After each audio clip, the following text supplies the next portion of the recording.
네, 오늘 하나님 말씀 우리 같이 보도록 하겠습니다. 오늘 말씀은 요한 1서 5장 1절에서 5절까지 말씀입니다. 요한 1서 5장 1절에서 5절까지 말씀 우리 한 목소리로 함께 읽도록 하겠습니다.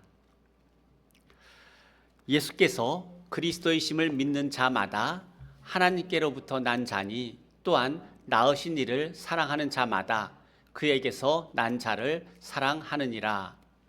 우리가 하나님을 사랑하고 그의 계명들을 지킬 때에 이로써 우리가 하나님의 자녀를 사랑하는 줄을 아느니라.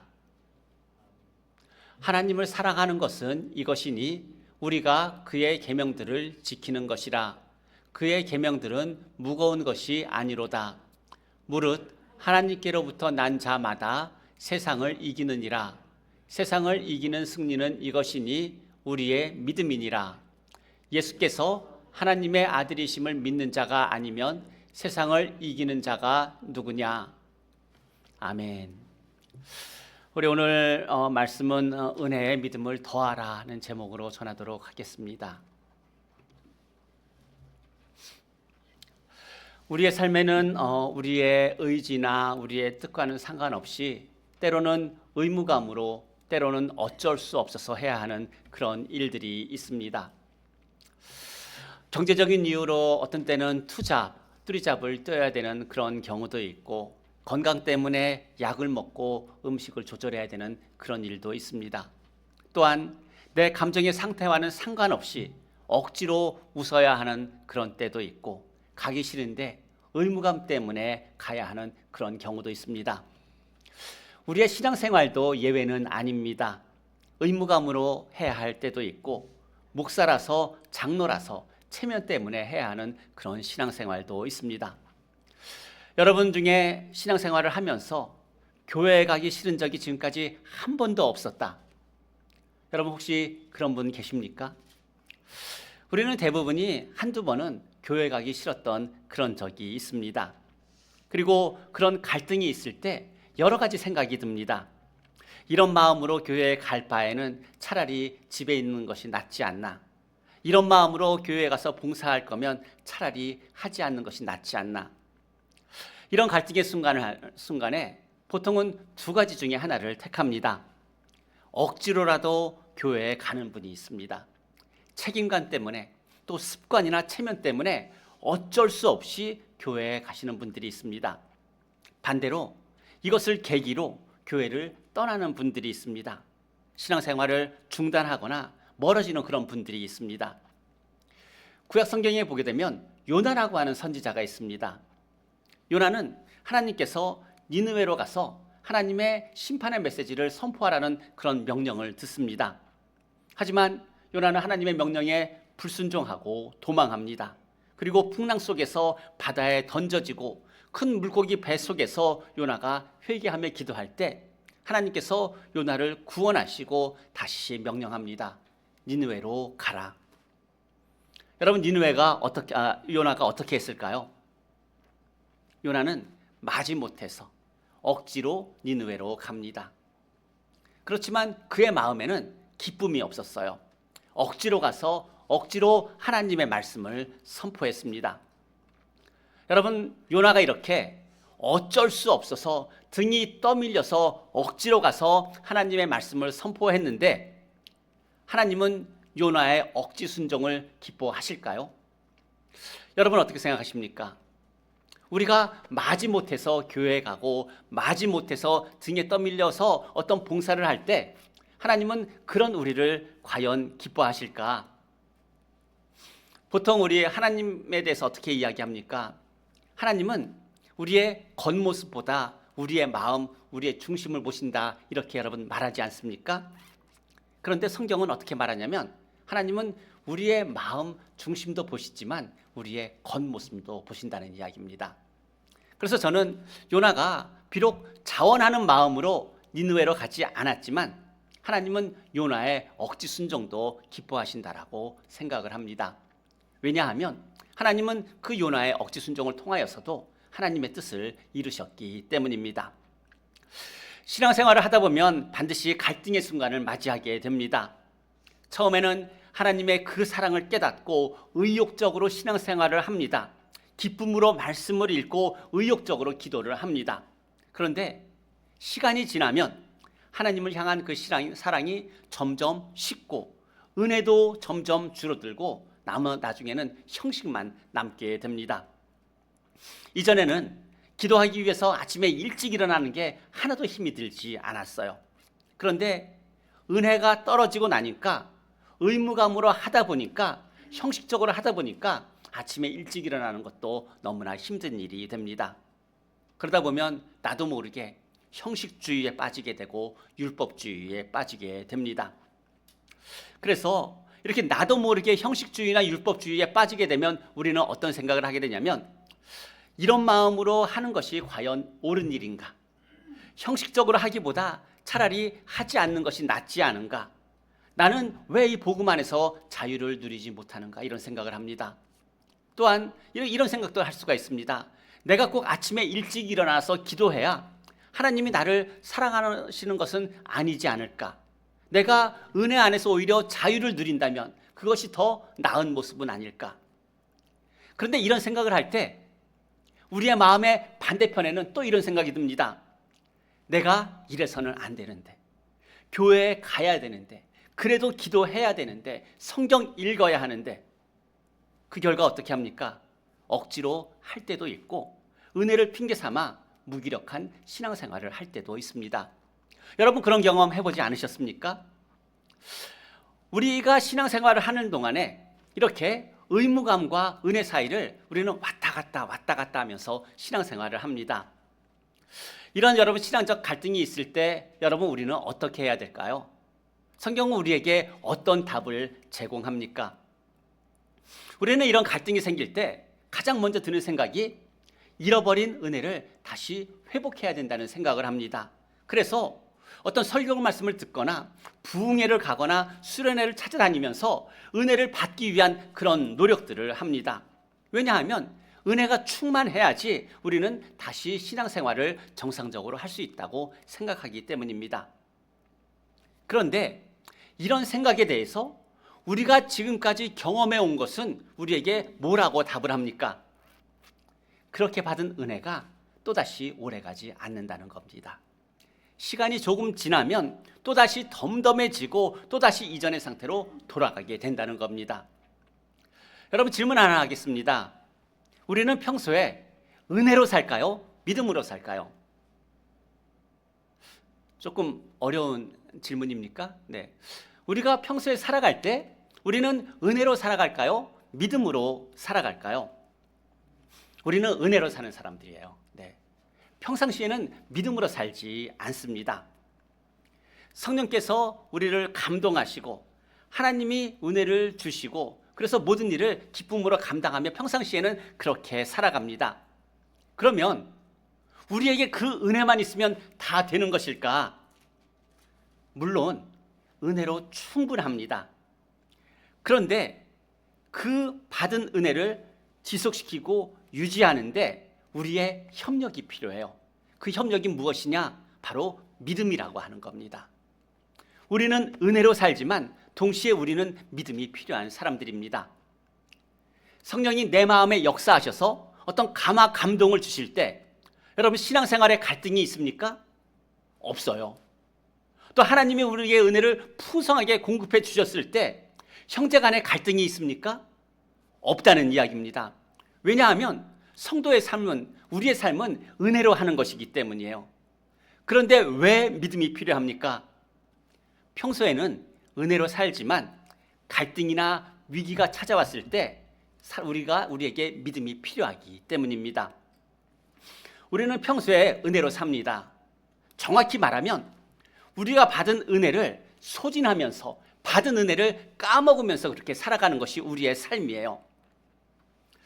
그래서 그렇게 소진하면서 살아가는데 이런 믿음의 갈등이나 삶의 어떤 어려움이 만나게 되면 우리는 어떻게 됩니까? 그 은혜가 소진되었기 때문에 그 상황을 잘 이기지 못하게 됩니다. 그래서 평소에 그 믿음은 무엇을 하느냐?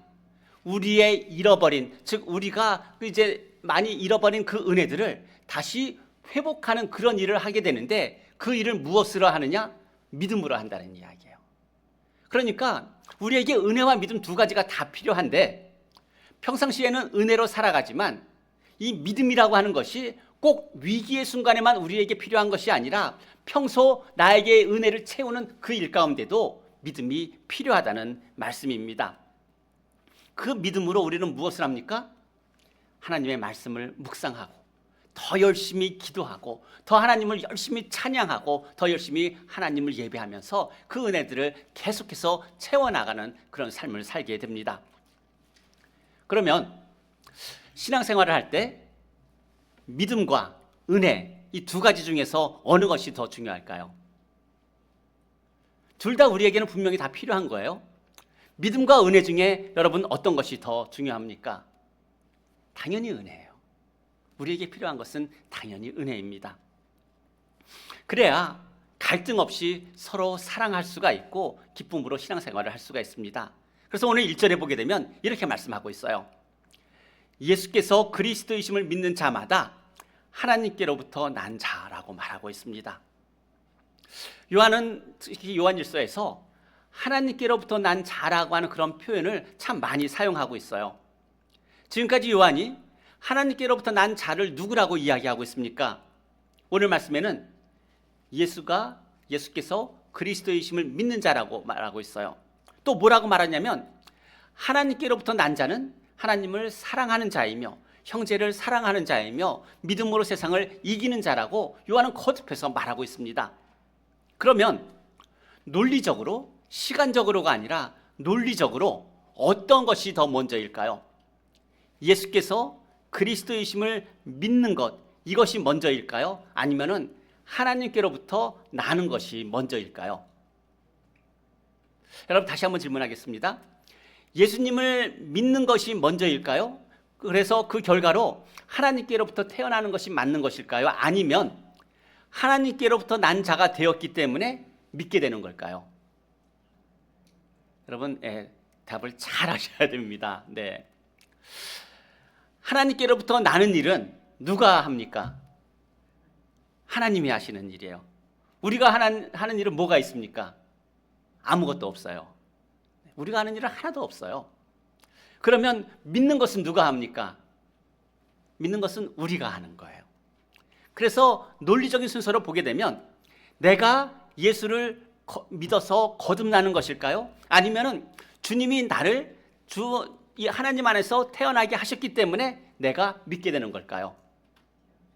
두 번째예요. 네. 하나님께로부터 나는 일을 성경은 중생이라고 말합니다. 이 중생은 영적으로 죽어있는 우리를 다시 살리는 일이에요. 여러분 이 중생과 관련해서 우리는 어떤 일을 합니까? 우리가 할 수 있는 일은 하나도 없어요. 우리를 다시 하나님 안에서 태어나게 하는 일은 다 하나님이 하시는 그런 일입니다. 그래서 디도서 3장 5절에서 이렇게 말합니다. 우리 한번 함께 읽어보도록 하겠습니다. 우리를 구원하시되 우리가 행한 바 의로운 행위로 말미암지 아니하고 오직 그의 긍휼하심을 따라 다음 페이지 보겠습니다. 중생의 씻음과 성령의 새롭게 하심으로 하셨나니 이렇게 말하고 있어요. 오직 하나님의 긍휼하심을 따라 중생의 씻음과 성령의 새롭게 하심을 따라 하셨다라고 말씀하고 있어요. 하나님께로부터 나는 것은 하나님께서 그의 긍휼하심을 따라 하시는 일이에요. 우리가 하는 일이 아닙니다. 그러면 중생의 결과로 하나님께로부터 다시 난 그 결과로 어떤 일이 일어납니까? 우리가 회심하고 회개하고 하나님을 믿게 되는 거예요. 물론 이 일은 내가 하는 겁니다. 물론 성령께서 모든 것들을 다 주관하시지만 내가 회개하고 내가 믿게 되는 거예요. 그렇다면 하나님께로부터 나는 것과 내가 믿는 것 중에서 논리적으로 어느 게 우선일까요? 하나님께로부터 나는 것이 선행합니다.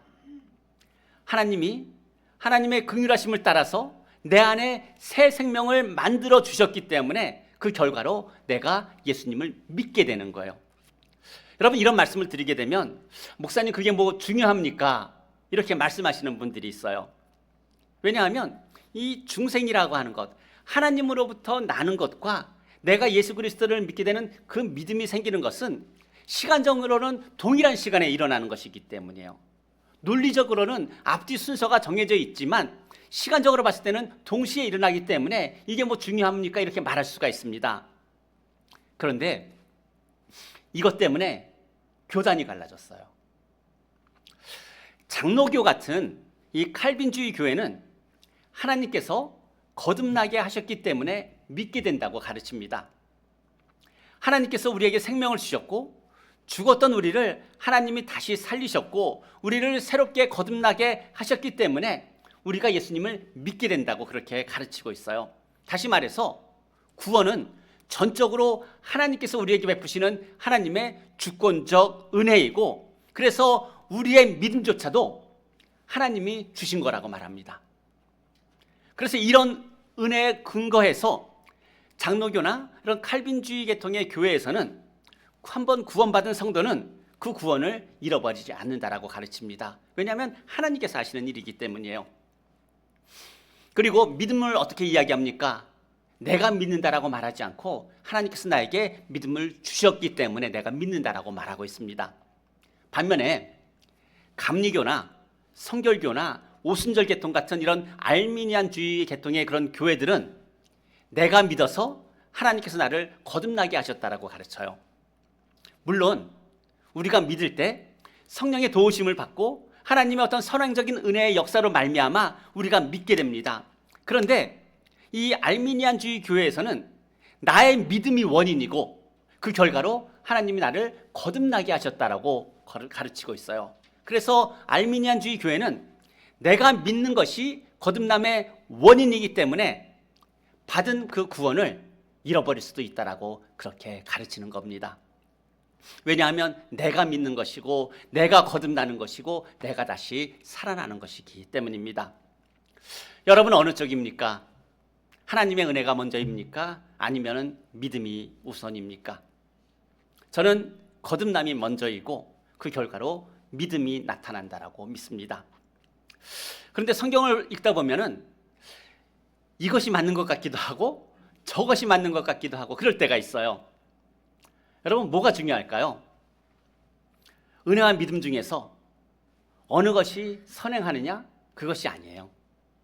내가 믿었기 때문에 거듭났든 내가 거듭났기 때문에 믿게 되든 이것은 2차적인 문제예요. 중요한 것은 뭐냐면 나에게 그 믿음이 있느냐 없느냐 하는 겁니다. 왜냐하면 우리가 삶의 문제를 만났을 때, 신앙의 갈등이 생겼을 때 믿음이 매우 중요한 그런 역할을 하기 때문입니다. 여러분은 예수님이 그리스도이심을 믿습니까? 우리는 이 질문에 아멘하고 쉽게 대답을 합니다. 그러면 예수님이 그리스도이심을 믿는다는 이 믿음이 단지 우리의 입술의 고백이면 충분할 걸까요? 바울은 갈라디아서에서 이렇게 말합니다. 그리스도 예수 안에서 할례나 무할례나 효력이 없으되 사랑으로서 역사하는 믿음뿐이니라, 이렇게 말하고 있어요. 믿음은 말이 아니라 사랑으로 드러나게 되어 있다는 말씀입니다. 믿음은 우리의 어떤 고백만이 아니라 우리의 어떤 행위로도 드러나게 되어 있다는 말씀입니다. 그렇기 때문에 예수께서 그리스도이심을 믿습니까? 라고 하는 이 질문에 우리는 대답하기 이전에 먼저 나를 살펴보아야 합니다. 우리 로마서 8장 28절 잘 아는 말씀이지만 우리 함께 한번 읽어보도록 하겠습니다. 우리가 알거니와 하나님을 사랑하는 자 곧 그 뜻대로 부르심을 입은 자들에게는 모든 것이 합력하여 선을 이루느니라. 여러분, 이 말씀을 읽으면서 우리의 포커스가 어디에 가 있습니까? 주로 뒤쪽에 가 있어요. 모든 것이 합력하여 다 선을 이룬다는 이 말씀에 우리의 눈이, 우리의 마음이 가 있습니다. 그런데 여러분, 우리의 시선이 정작 가 있어야 하는 것은 이 모든 것이 합력하여 선을 이룬다는 것이 아니라 그 앞에 나와 있는 하나님을 사랑하는 자, 곧 그 뜻대로 부르심을 입은 자들이 누구인가라고 하는 거예요.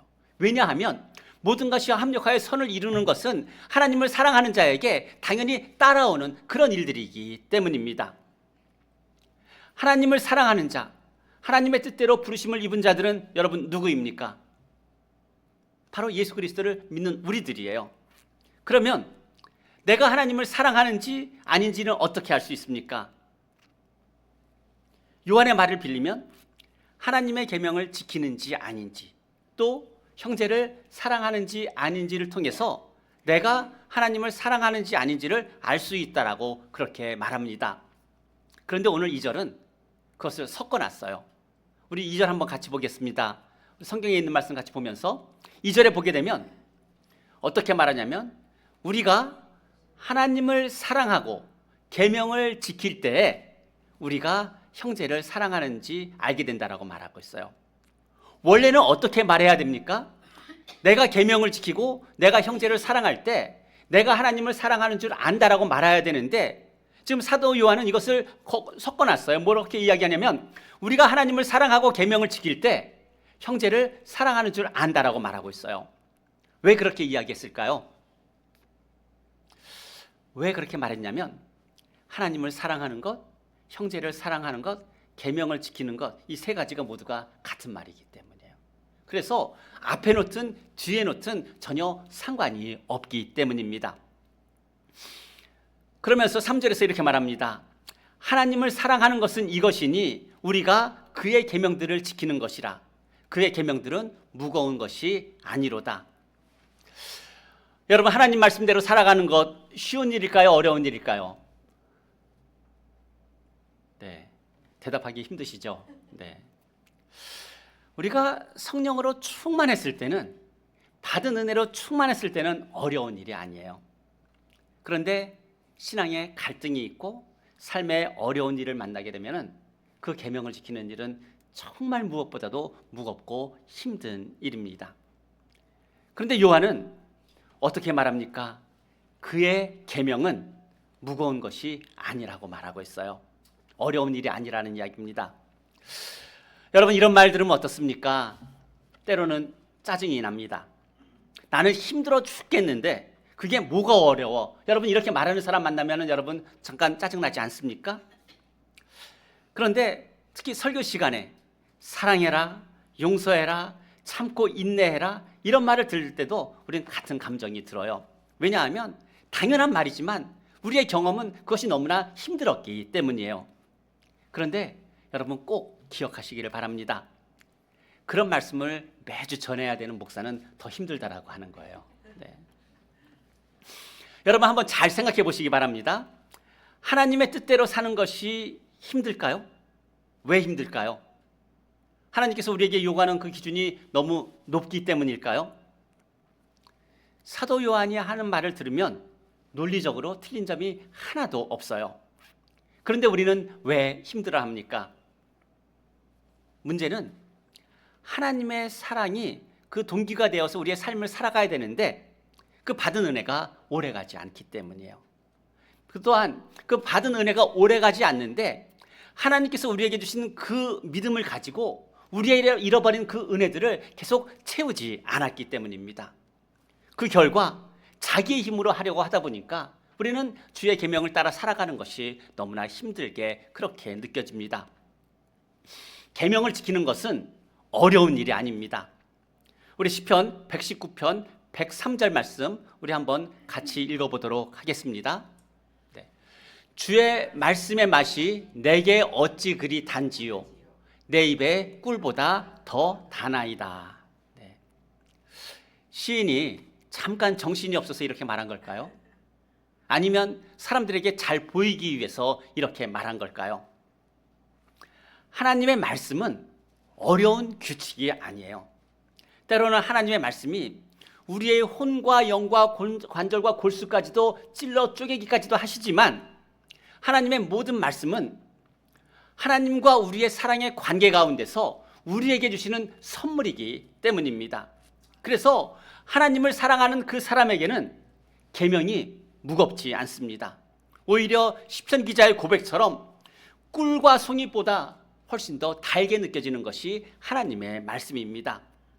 그런데 우리가 항상 기쁘게 살지 못하는 그 이유는 어디에 있습니까? 은혜를 많이 잃어버리며 살고 있기 때문입니다.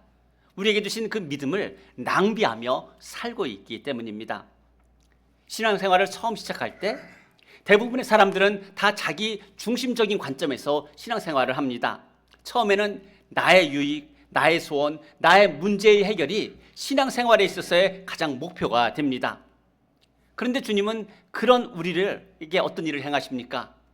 시간을 통해서 우리의 눈을 열어주시고 삶의 여러 경험을 통해서 하나님의 뜻을 깨닫게 해주시고 우리가 가야 할 참된 신앙의 길을, 방향을 보여주십니다. 믿음이 없을 때 우리는 방향 없이 살았어요. 어느 방향으로 가는지는 중요하지 않았어요. 그것이 돈이든 명예든 성공이든 어느 쪽이든 상관이 전혀 없었어요. 단지 열심히 살아서 돈을 벌고 명예를 얻고 세상에서 성공을 얻으면 그것이 최선인 줄 그렇게 알며 살았습니다. 그런데 여러분 꼭 기억하게 되시기를 바랍니다. 삶은 열심보다도 방향이 더 중요합니다. 방향 없는 열심은 열심히 산 것 같은데 끝에는 남는 게 하나도 없어요. 그래서 잠언에서 이렇게 말씀합니다. 사람의 길이 바르다 여길지라도 그 끝은 사망이니라, 이렇게 말씀하고 있습니다. 그런데 여러분 지금 어떻습니까? 하나님께로부터 난 다음 우리는 삶의 방향이 분명히 정해져 있습니다. 하나님이 우리의 마음의 눈을 열어서 보여주시고 하나님의 뜻을 깨닫게 해주시고 이제는 마음에 한 가지 소원도 갖게 해주셨어요. 어떤 소원입니까? 하나님을 기쁘시게 하는 삶을 살고자 하는 그 소원을 우리의 마음에 부어주셨습니다. 하지만 주님을 기쁘시게 하는 그 소원이 우리 안에 있어도 여전히 우리는 문제를 어려워합니다. 갈등은 우리를 여전히 찾아오게 됩니다. 여러분의 삶의 문제를 만나거나 신앙의 갈등을 있을 때 그 갈등을 어떻게 이겨나갑니까? 은혜도 떨어지고 성령의 충만함에서도 멀어져 있을 때 여러분은 그 어려움들을 어떻게 극복합니까? 오늘 4절 말씀에 보게 되면 무릇 하나님께로부터 난 자마다 세상을 이긴다라고 말씀합니다. 하나님께로부터 난 자는 무엇으로 세상을 이깁니까? 세상을 이기는 승리, 그것은 우리의 믿음이다라고 말씀하고 있어요. 믿음 없이는 세상을 이길 수가 없습니다. 그러면 믿음은 언제 사용하면 될까요? 일반적으로 그 믿음을 언제 사용하느냐? 삶에 문제가 생기면 믿음을 사용하라고 이야기를 합니다. 물론 문제가 생겼을 때 그 믿음이 우리에게 반드시 필요합니다. 하지만 그 믿음이 더 필요한 때는 언제냐면 하나님의 은혜 가운데 살아가고 있을 때 우리에게는 그 믿음이 정말 필요합니다. 믿음은 우리가 평소에 은혜로 살아갈 때, 성령으로 충만해 있을 때, 은혜로 충만해 있을 때 그때 사용해야 합니다. 왜냐하면 성령이 충만하고 은혜가 충만할 때는 우리가 믿음 없이도 살아갈 수 있는 것처럼 그렇게 살지만 그 은혜가 점점 줄어들 때 그 믿음을 가지고 은혜를 채우지 않으면 우리는 더 힘든 삶을 살게 되기 때문입니다. 그런데 많은 사람들이 은혜가 충만하게 되면 아무것도 하지 않습니다. 내가 받은 은혜가 족하다고 생각을 하면서 그냥 그 은혜만 믿고 살아갑니다. 사랑하는 성도 여러분, 하나님이 우리에게 은혜를 주셨을 때 우리는 더 많이 하나님의 말씀을 묵상하고 더 많이 기도하고 더 많이 순종하는 믿음의 훈련을 해야 합니다. 그렇게 해야 받은 은혜의 체험이 희미해져 가도 순종이 훈련이 되어 있기 때문에 그 은혜를 채워가면서 삶의 여러 갈등과 어려움들을 이겨나갈 수 있기 때문입니다. 그래서 하나님께로부터 난 자는 믿음으로 세상을 이기고 성경은 또 의인은 믿음으로 말미암아 산다라고 그렇게 말씀을 하고 있는 겁니다. 사랑하는 성도 여러분, 평소에 하나님의 말씀 많이 묵상하고 더 기도하며 하나님을 더 많이 찬송하면서 은혜를 사모하며 살아가게 되시기를 주님의 이름으로 축복합니다. 지금 위기의 때를 대비하지 않으면 받은 은혜가 고갈되어 갈 때 우리는 방향 없이 살았던 옛 모습으로 다시 돌아가게 되고 우리의 신앙생활에는 그저 형식과 의무감밖에 남지 않습니다. 사랑하는 성도 여러분, 그 은혜에 믿음을 더하게 되시기를 주님의 이름으로 축복합니다. 은혜와 은혜에 그 믿음이 더해지게 되면 세상은 우리를 절대 이기지 못합니다.